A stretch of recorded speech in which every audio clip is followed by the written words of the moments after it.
you enumerated earlier that the, the Supreme Court has added new rules on impeachment, specifically the furnishing of a copy of the articles of impeachment along with the evidence, pieces of evidence to the one impeached. Is that correct, Mr. Speaker? That is correct, Mr. Speaker. And along with that, you also said that each signatory to the impeachment complaint should have read in its entirety the articles of impeachment before signing it. And in your own opinion, it is another rule added by the Supreme Court. That is what the Supreme Court stated, Mr. Speaker. And our distinguished colleague, Ma'am Laila de Lima, said that due process is not needed here in this particular case. But in my personal opinion, Mr. Speaker, due process is intrinsically embedded in all judicial, even administrative processes. It need not be construed specifically in the Constitution. Halimbawa po, kung tayo ay magtatanggal ng empleyado sa kumpanya, kahit wala naman pagtatangka sa kanyang buhay, we also accord due process to the person that we are about to remove from office.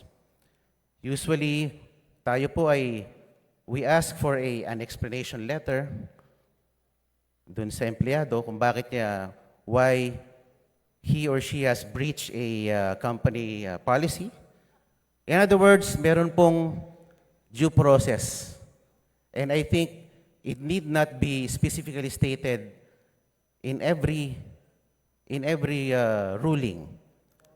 And I think dapat po talaga intindihin natin ang judicial, ang due process ay nandyan, nananalaytay sa lahat ng ating mga batas.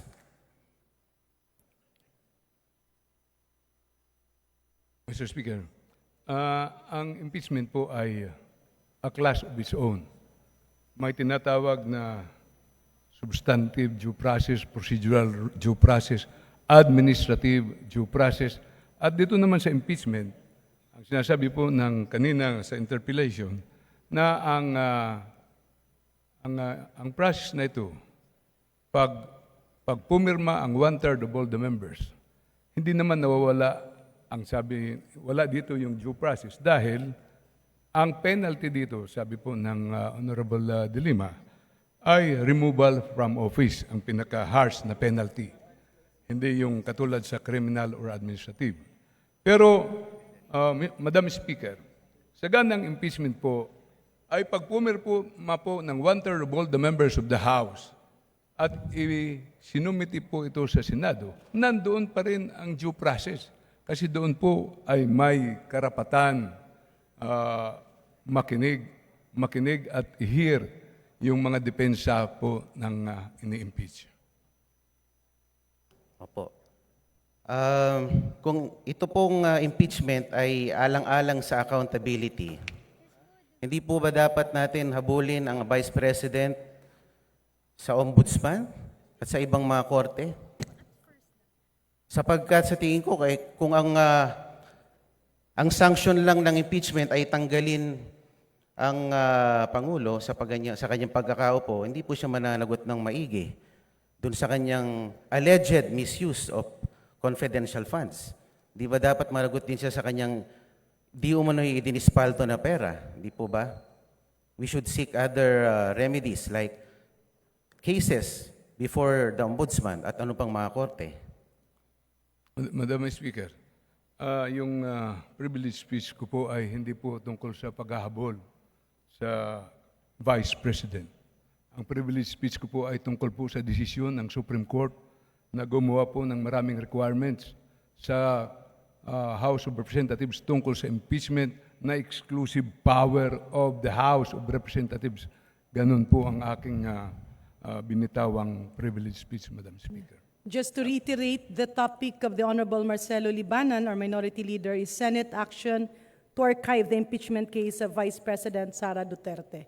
Mr. Speaker, distinguished Minority Leader, yung po bang sinabi ng Korte Suprema ay are we being precluded to initiate impeachment complaints or we're just being taught on how to file a correct impeachment complaint by complying with procedural steps? Tayo po ba'y binabawalan talaga ng Korte Suprema o tayo tinuturuan lamang kung paano maghain ng tamang impeachment complaint? Before the Minority Leader responds, since the question of the Honorable Marcoleta is directed towards the action of the 19th as well as the 20th Congress, may we request the Senior Deputy Majority Leader to respond? Madam Speaker, we appreciate the exchange of the gentlemen regarding the impeachment as well as the decision of the Supreme Court. May I be allowed to raise a point of order, Madam Speaker? May we know the point of order of the Majority Leader? Madam Speaker, the discussion has been towards whether or not the House can exercise certain powers, especially in initiating impeachment complaints. However, may I remind our members that we have a pending motion for reconsideration with the Supreme Court. Thus, we cannot discuss the same with finality this afternoon during the privilege hour.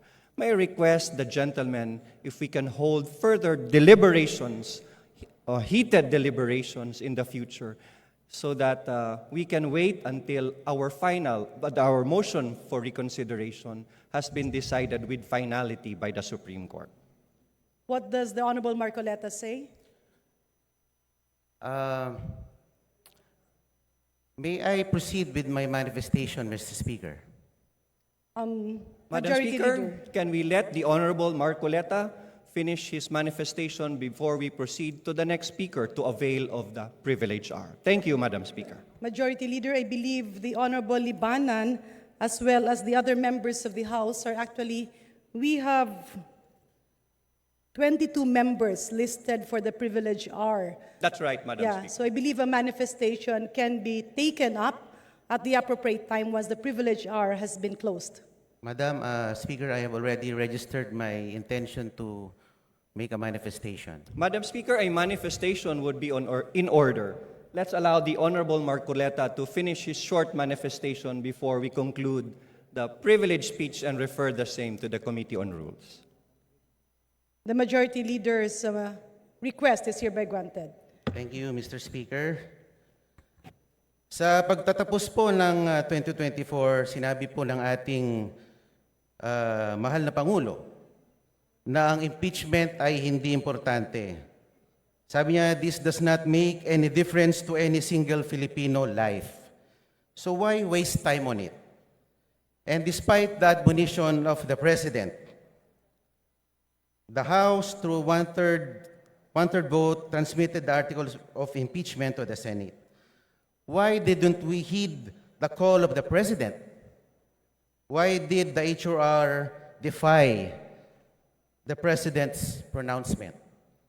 Gusto ko lang pong malaman kung bakit ganon. Parang hindi natin sinusunod ang mga pahayag ng ating Pangulo. Before the Honorable please proceed. Opo. At nung July 25, the Supreme Court, sabi nga nila, inilang dineklara ng articles of impeachment ay unconstitutional at void ab initio. At pagkatapos noon ay nakarinig tayo ng mga pahayag mula sa House members na tila baga tinatakot ang ating mga maestrado na pwede kayong ma-impeach din tulad ng Vice President. And despite the motion for reconsideration submitted, the Supreme Court, through a press briefer, reiterated that the decision is immediately executory, notwithstanding the MR. And the Senate accordingly adhered to the decision by archiving the articles of impeachment. So ang tanong ko lang po why the continued defiance on the part of the HOR. Parang tayo po ay tila nagmamatigas.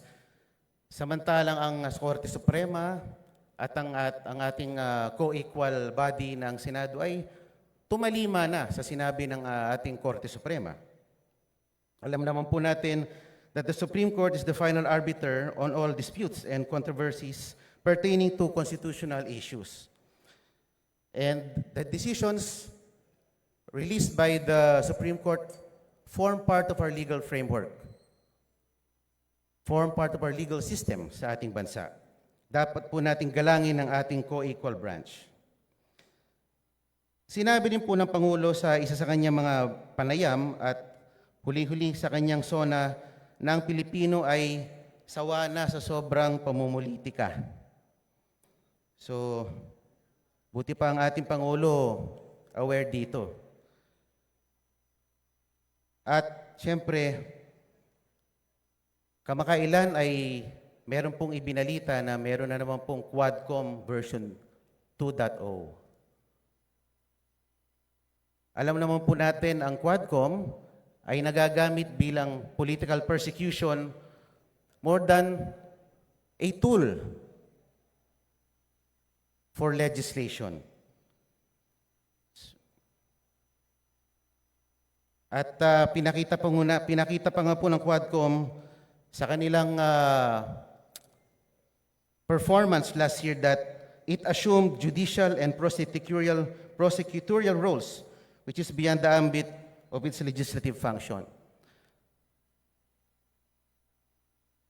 Mr. Speaker, the continued defiance of the House of Representatives has been truly remarkable. Sana naman po ay baguhin na natin ang ating estratehiya. Sa akin lang naman po. Dahil ako'y miyembro ng 20th Congress, bakit hindi po natin baguhin or reassess ang ating strategies? Kaysa bumabakbak tayo ng bumabakbak ng ating political adversaries. Bakit di na lang po natin galingan? Total, meron naman po tayong 3 taon pa para ipakita na tayo ay mahusay din sa pamamalakad. Ang akin lang naman po, this administration has been characterized by, treating its political adversaries na pag malakas ang kalaban, i-disqualify, i-expel, i-impeach, or i-threaten na i-impeach. Bakit hindi lang naman po natin galingan? Meron pa naman po tayong 3 taon. Baka sakali, matalo natin si VP Sara sa 2028. Maraming salamat po. Madam Speaker, there being no other Madam member Speaker. who wishes to interpolate, I move Still my time, Mr. Speaker.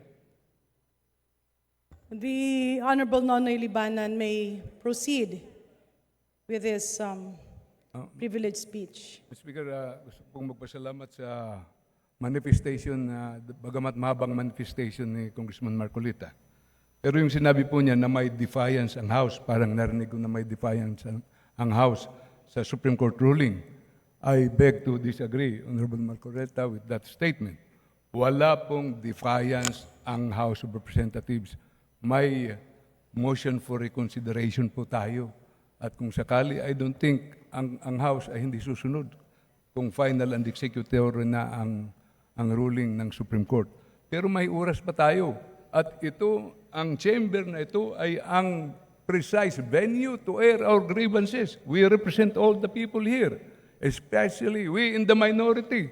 Ito yung mga bagay na dapat ilabas po natin dito because this is our constitutional duty.